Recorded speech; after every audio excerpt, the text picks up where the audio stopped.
She gone. That's right. Linda Yaccarino is out at X. She has quit and or has been fired. There's some interesting theories going on around why. And I want to remind everybody why this is probably a good thing.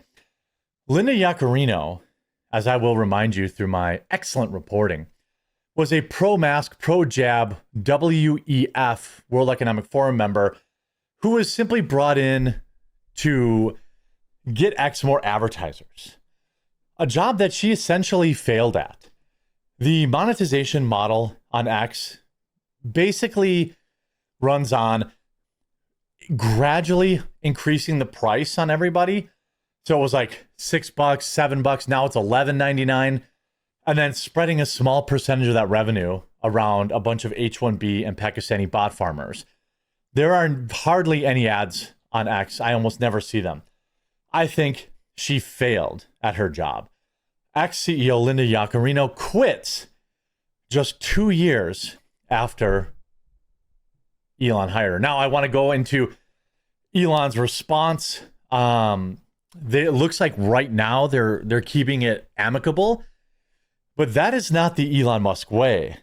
The Elon Musk way is to make it a huge mess and piss everybody off. So let's see here. Ex-CEO Linda Yaccarino quits just 2 years after Elon Musk hired her. Now, yesterday, Linda Yaccarino may have, I believe it's entirely possible that she quit over Grok yesterday. You've probably seen it covered.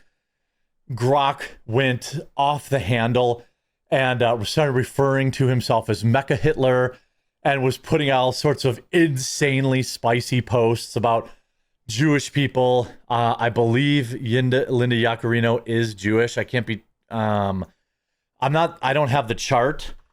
Let's see. I don't have the chart, so let's consult. I don't know. Is she, I don't know. That's weird. It didn't answer. That's weird. I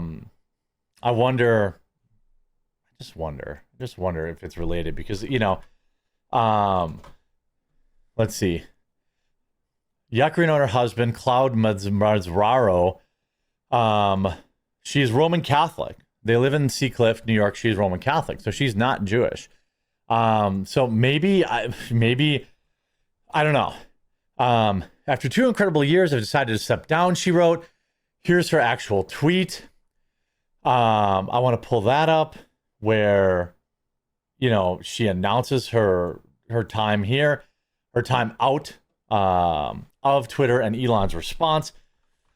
It seems somewhat amicable. After 2 incredible years, I've decided to step down as the CEO of X.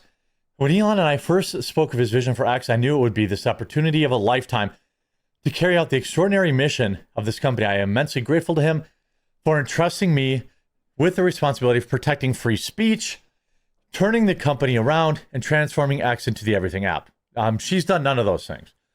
I guess you could argue that X has been turned around because I think the valuation of X has now reached at least what Elon has originally paid for it.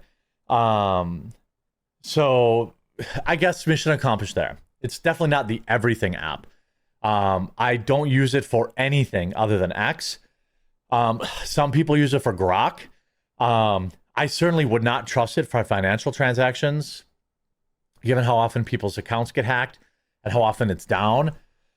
So it's a long way from that.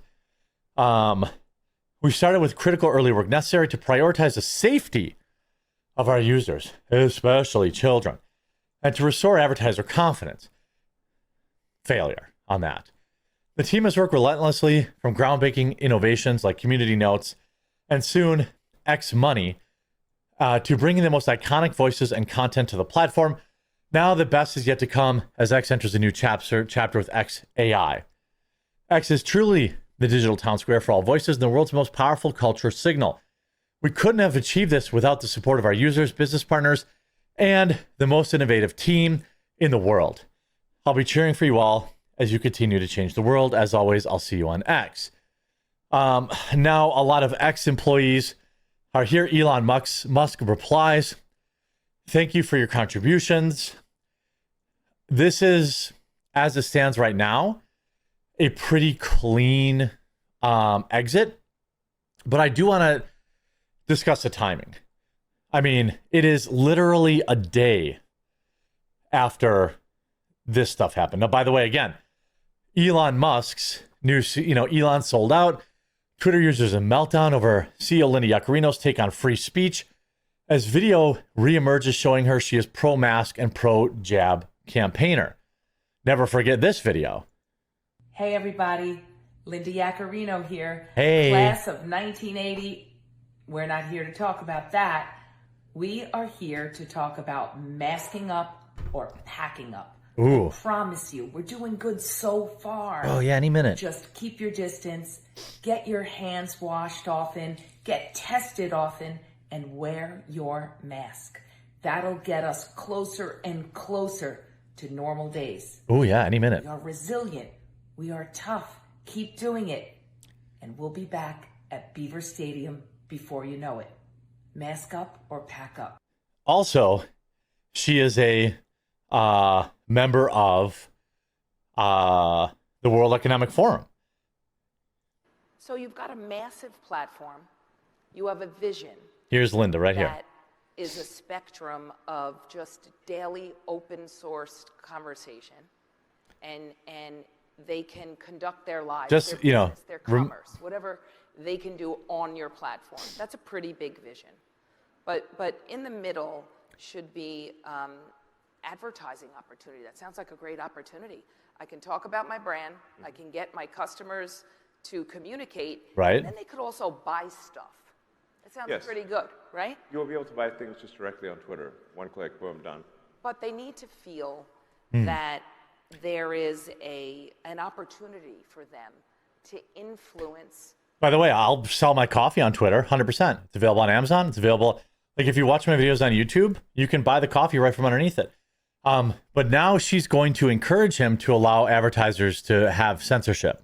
What you're building, that vision, what we're doing here, whether it's me trying to push and prod you on your tweets. For example, you've said you probably shouldn't tweet after 3 a.m. Well, I've got myself Probably good advice for all of us. I've gotten myself into trouble a few times. I'm very aware of those. So after 3 a.m., you travel all over the world. Lord knows how you handle time zones in space. Will you commit to be a little more specific and not tweet after 3 a.m.? People in this room would like to see that.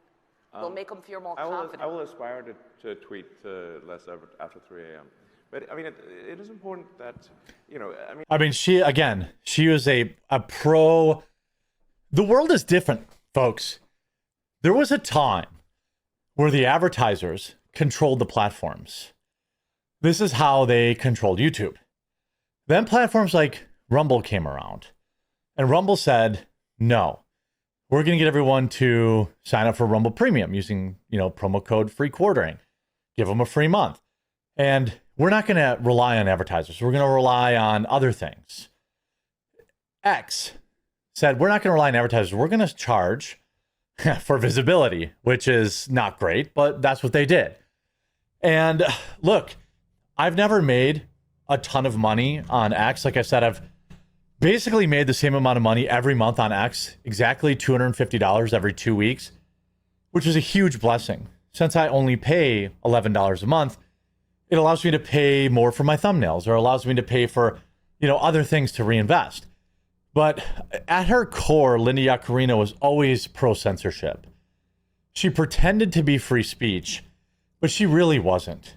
And after yesterday's, Grok meltdown, now generally when a CEO steps down, this has been something that's been in the conversation for months, years, or weeks or months. This looks like quite an abrupt, she looks like she abruptly quits. And I think it may have had to do with Grok. It may have had to do with just how much free speech X wants to allow. I mean, there were posts where Grok was literally saying Jewish people are the perpetrators of anti-white hate. And this was unprompted, you know? I know that it's going to create a lot of spicy conversations in the description or in the chat, but like Grok went pretty wild yesterday, and I have a feeling that that's why she quit.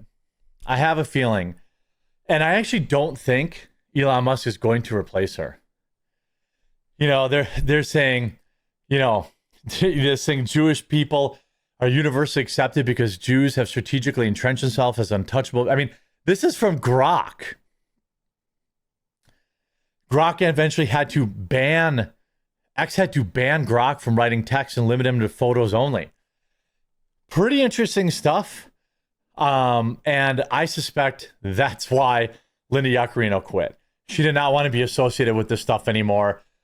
And she saw it as a stain on her legacy of, being in the World Economic Forum. That's what I think happened. Let me know what you think happened in the comment section down below, and we'll talk to you again real soon.